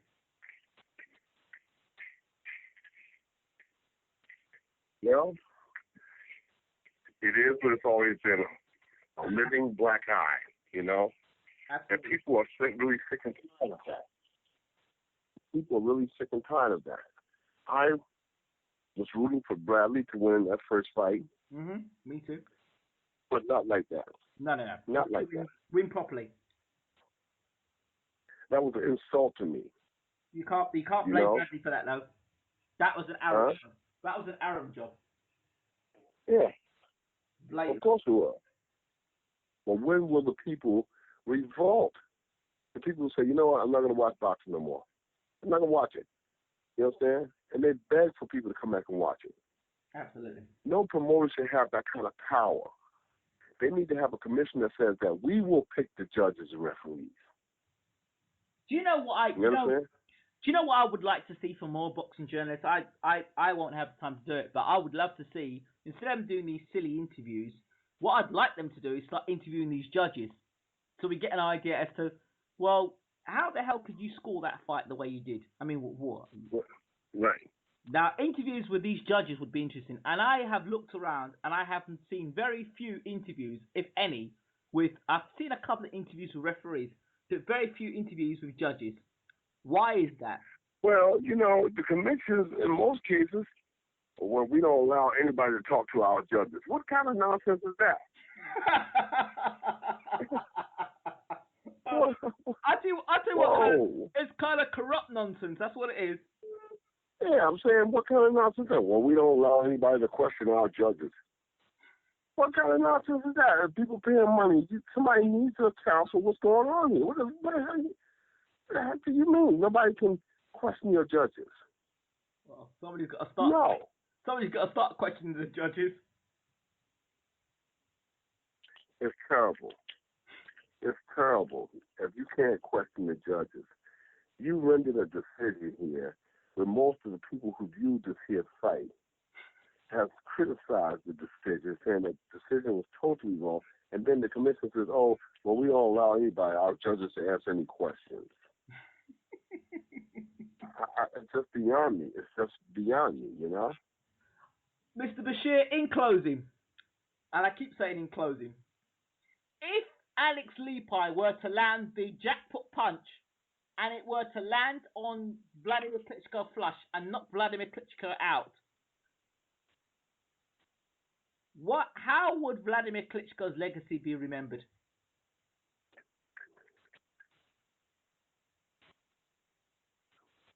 Not too good. It wouldn't be. That's all I can say. It wouldn't be remembered not too good, because the dominant heavyweight champion for years, and then some guy comes along, a bus driver comes along and knocks him out. What does that say about his legacy? So it's not too many good things that can be said other than the fact that he was skating. You know, and some guy threw a horseshoe and hit him in the head and knocked him out. This guy's a livery driver. And I'm sure that Wladimir Klitschko is aware of the fact that he's boxing with a livery driver, and him allowing him that opportunity to do such a thing is ludicrous, you know. Well, listen, if the delivery drivers have a purpose and it's to deliver a package, now he can either deliver a package, an early Christmas present for Wladimir, which is a quick knockout, or he could deliver a nasty package, which means Wladimir is relieved of his titles. So I think that Wladimir will have another fight before the Christmas comes in. Well, yeah, we hope. I don't know if we hope, because, you know, as I said at the start of this interview, you know, I think that Wladimir Klitschko is going to have such a conditioning program when he comes to that ring that he'll probably be lucky to get out. Now, I feel him taking a horrific beating. He's too little. He's too predictable. He's too slow. He's too muscular. He's too many things, you know. So he's going to be beaten off for a while before he gets knocked out. If he wants to take the beating, it's up to him. But I can't see a guy like this. I mean, this guy is little. Yeah. He's little, and I haven't seen anything small like that outside of Mike Tyson and Evander Holyfield that can come up and compete with a guy like Wladimir Klitschko. So they should have the Humane Society at ringside when the fight takes place, because I see this guy taking a beating before he gets knocked out. Well, that closes that debate off. And let's finish by saying this. Tell Bayloric TV and tell me something that you've never told anybody else in an interview. Something we don't know about James Ali Bashir. You wasn't expecting that, were you? Oh boy, if I told you, you wouldn't believe the stuff that's going through my mind now, and I definitely ain't gonna tell you. Tell me something about James Ali Bashir that I've never told nobody else. Yeah. That's why I'll tell you something. That's why I'm not telling you that about myself. If I've never told nobody else, that's the first one I told that. All that. That's good enough for me. I just wanted to do it a little different. Tell Bella tells me something about myself that I've never told nobody else. That's why I never told nobody else, because I don't want nobody else. Well, you know, listen, hey, that's a trick question, but at the end of the day, if you were to fall up and fall for that, as a journalist, I would have loved that, you know? I've got to try. Let me tell you something. Yes. Everybody, I don't care who it is, everybody in life yes. has something about themselves that they don't want somebody else to know. Absolutely. Well, I wouldn't want that way. I would like you to have either told me a story or something about boxing that a journalist doesn't know, something like that. Even about boxing, I wouldn't give it up because people will use it against me. You know, when I'm done, when my career as a boxing trainer, you'll put it into a book. Is done. You know, one day when I'm sitting back as an old man, you know, wheelchair bound or something, I'll sit back and tell you everything that you need to know, because my part in boxing will be over, you know. I'll sit back and I'll work from a wheelchair. I'll tell people the stories about boxing, you know. But right now I wouldn't reveal the things that I've learned, the things that I know, because people will take them and use them against you.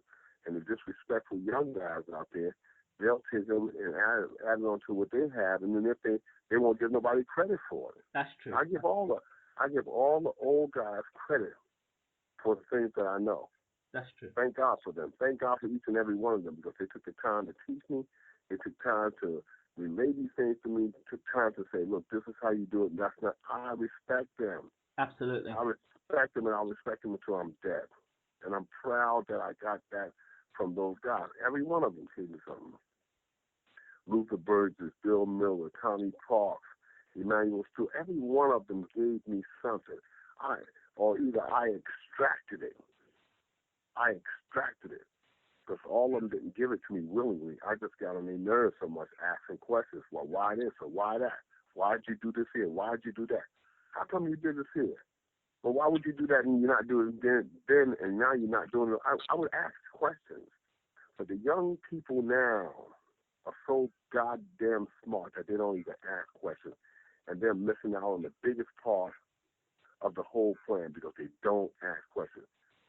Even in the books, they say, seek and ye shall find. Well, you know me, Mr. Bashir. I always want to ask a question for sure.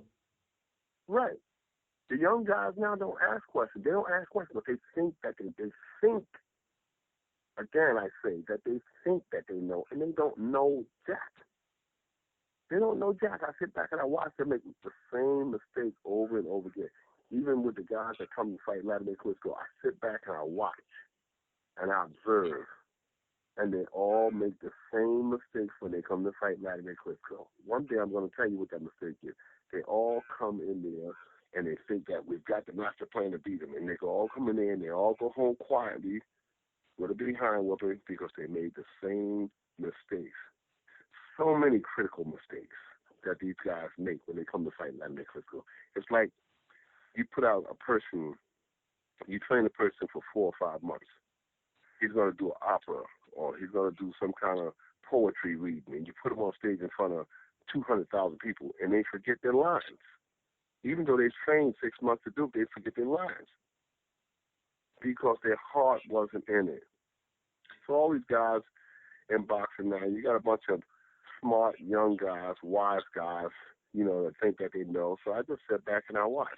And I ask them and I ask myself, how could they possibly know what I know, and they've only 29, 30 years old, 35 years old. Some of them might be 40. I've got sons older than most of the trainers out there. Yeah. You know what I'm saying? So let them be what they want to be. But the only thing I regret about it all is that they're injuring the sport.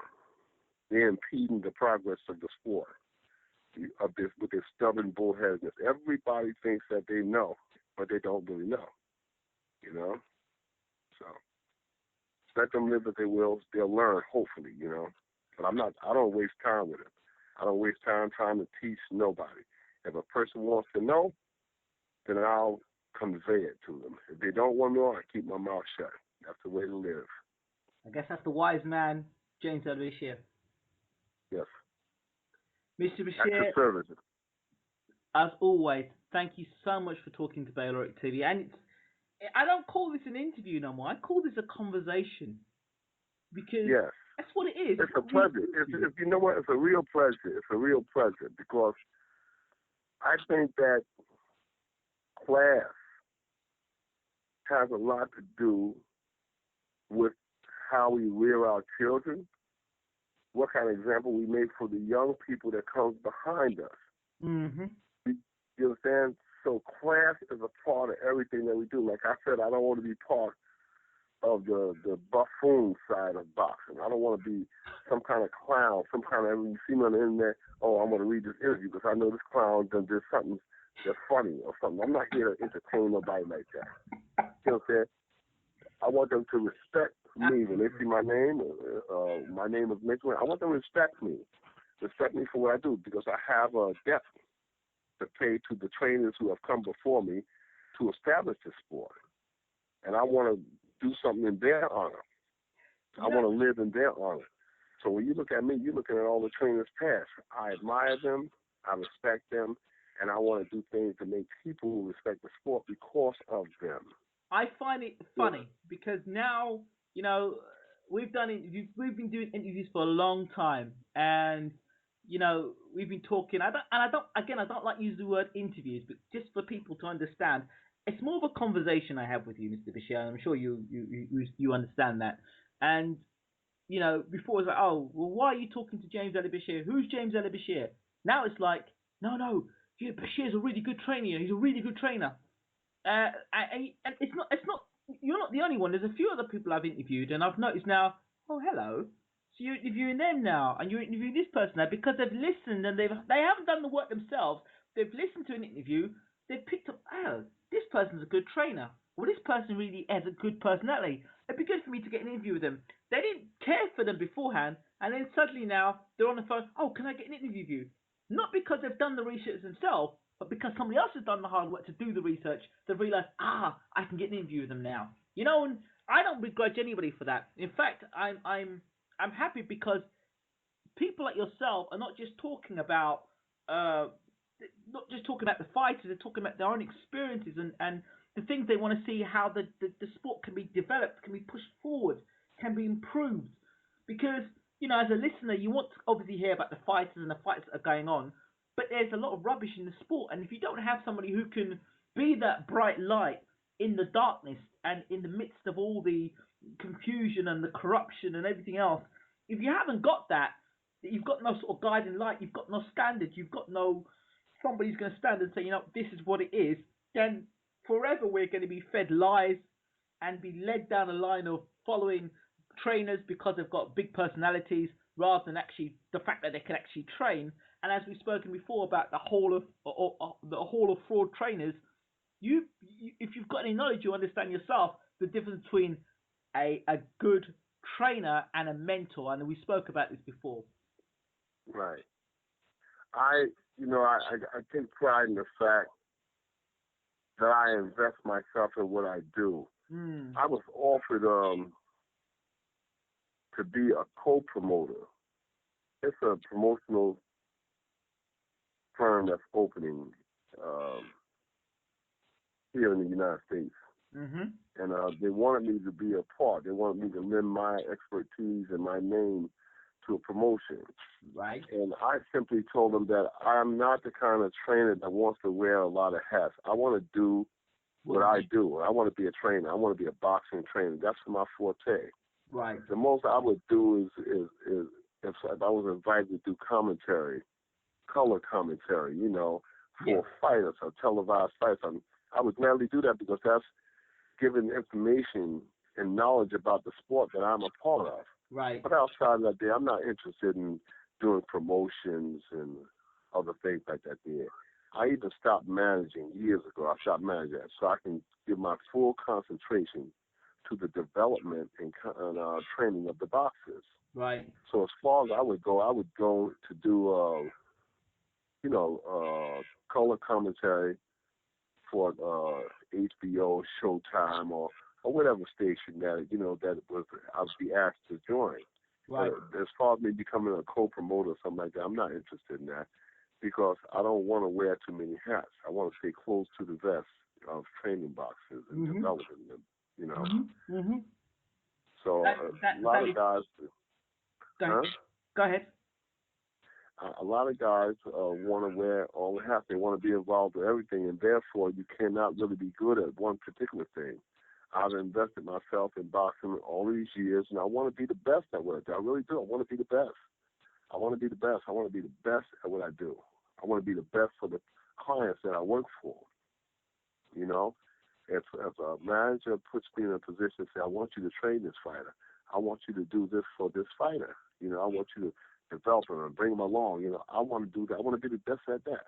You know, so that's it in a nutshell. You know, for those who seek knowledge, they'll find it. And for those who think they know it, hey, do what you do. You know. But I'm thankful to Wladimir Klitschko. I'm thankful to K2 Promotions that those guys, more so than anybody else, the Klitschko K2 Promotions, and to Lennox Lewis. I want to say thank you to those two people, Wladimir Klitschko and before him, Lennox Lewis. They gave me a platform to actually grow. So I'm thankful to those guys that they trusted in me, and they gave me that platform to grow. And I have grown. I've taken full advantage of it. I remember the first time coming into Lennox camp, I had an African guy, a big African guy who came from Ghana, Africa. His name was Lyadi, Lyadi, Lyadi Al-Hassan. And he came into camp and him and Lennox sparred, and he kind of roughed Lennox up a little bit, you know, not in a way that he was dominating, but he was rough. He was doing a lot of roughhouse stuff to him, Right. elbows and things like that. And so they came to my room the night after they sparred, and they said, "Okay, here's your plane tickets and here's your check. We don't need this here." So I said to them, I said, "Well, he's not going to do it again." I said, "Well, we know he's not going to do it again because you guys are going tomorrow morning." And they extracted me along with the fighter from the camp that morning. Early in the morning, 3:30, 4 o'clock in the morning before everybody woke up. I was headed to the airport. And as soon as I got back home, I got a call from one of Lennox Lewis' aides, and he said to me that Lennox woke up in the morning and he asked, where was the guy that was doing all the talking yesterday? He said, "Who?" He said, "Bashir." Oh, he said, "We sent him home this morning." So he said, "No," I said, "Send the fighter home, but I want him to stay here." He said, "Because the only guy here that seemed to know what he was talking about outside of Emmanuel was him." All right? Wow. Harold Knight was the assistant trainer for Lennox Lewis. So Lennox said that the only guy that seemed to know what he was talking about outside of Emmanuel, I assume that he was talking about Harold too, that Harold knew he was talking about, he said, was him. And he kept the camp lively. You know, everybody got a good laugh and stuff.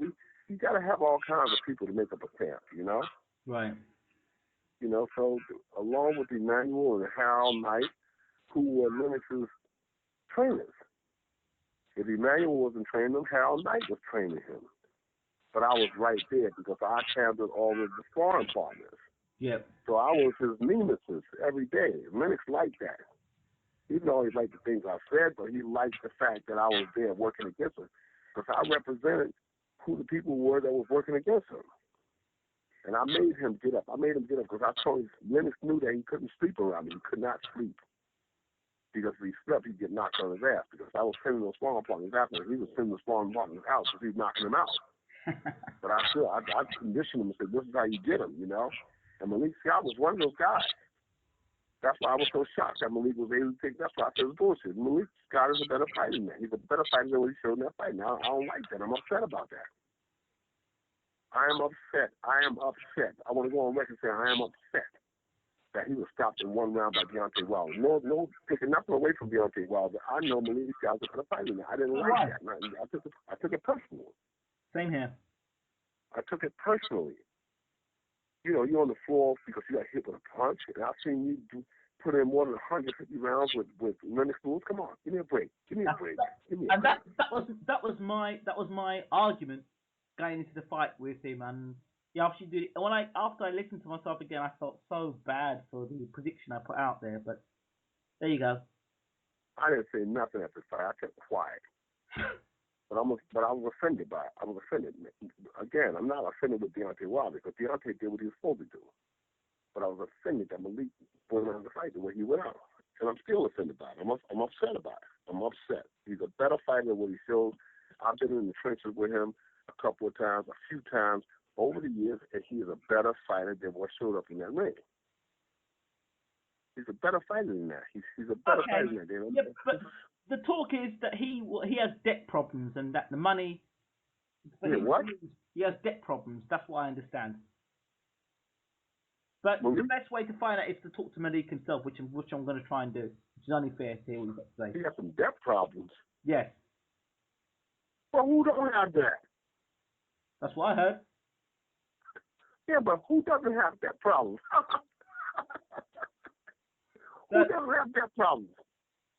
That got nothing to do with your performance. That was all the reason for you to stay on your feet and win the fight. No, but if you get paid more money to lose than you do to win. I'd hate to think that happened. I don't even want to go that route. Well, that's it. I've heard some talk about it. But I just don't want to think that he would be involved in something like that. The only way. But I've heard some talk. The only way to be fair and to be honest is to interview Brother Malik and ask him his opinion, because really, unless we talk to him, I'll talk to him and ask him. But it's going to be hard for sure, because, you know. Well, when you talk to him, you tell him I'm upset about it. You know, I'm upset. I don't like it. I took it personal. I'm pissed off with him. I'm pissed off with the whole situation. I'm pissed off with him. I'm pissed off because he's a better fighter than what he showed there. And I was when I finally saw the tape, I was like, what the hell is this, man? I was upset. That was a fight I was so looking forward to as well. I really was. I was looking for a fight. I thought that would have been the fight where Malik would have put it together. And even if he got beat by, he went down fighting at least. I could say, you know what? He went out there, he tried to put it together, all those sparring sessions, put it all together, and he came up with something real decent for the night. And say, you know what? He's a legit top 10 heavyweight. You know what I mean? And just got beat by a guy who was on the way through and he's tearing everybody up. I'd accepted that. And said, you know what? Deontay Wilder, give him his due. But I'm still no closer to giving Deontay his full due. Although he's knocking everybody out, you can't knock that. But at the same time, Scott didn't come to the table the way I thought he would have done. But hey, who knows? I didn't get hit with that temple shot, and I don't know how hard he got hit with that temple shot. All I know is I don't see Deontay Wilder knocking people out with left hook. That's all I know. It's always that right hand. So, well, Mr. Bashir, great talking with you. Thank you so much again. It's been a wonderful time talking with you. As I said, I'm not going to use the word interview. I'm going to say it's great talking with you. I try to do the best I can each and every time. You can depend on that. Thank you so much. Yeah, I'll be in touch with you when I get over there.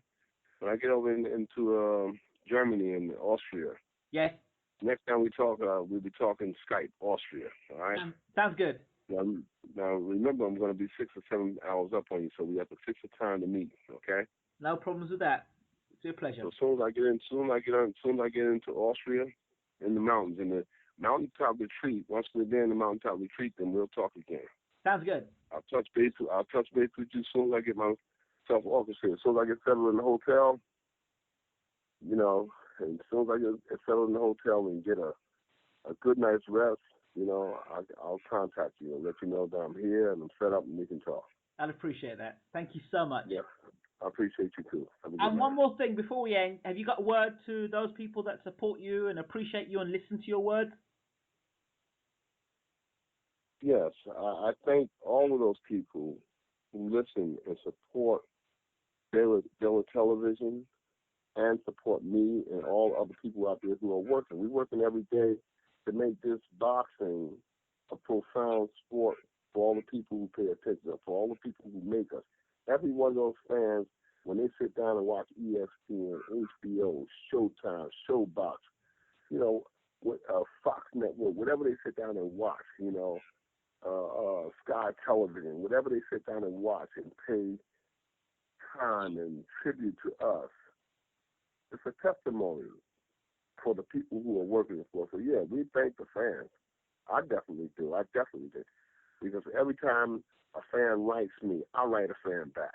Personally, I write them back. I don't have my secretary to write them back. I write them back. Every time they call me on Skype, every time they call me on Facebook, I call them back. Not my secretary, I call them back. Because I appreciate them, because they are what makes me. They make me get up. They make me become so professional that they don't believe it. So yeah, I respect them, and I want them to continue to pay attention and respect to us as I will to them. Mr. Bashir, thank you so much. You're welcome. Bye-bye. Have a good night.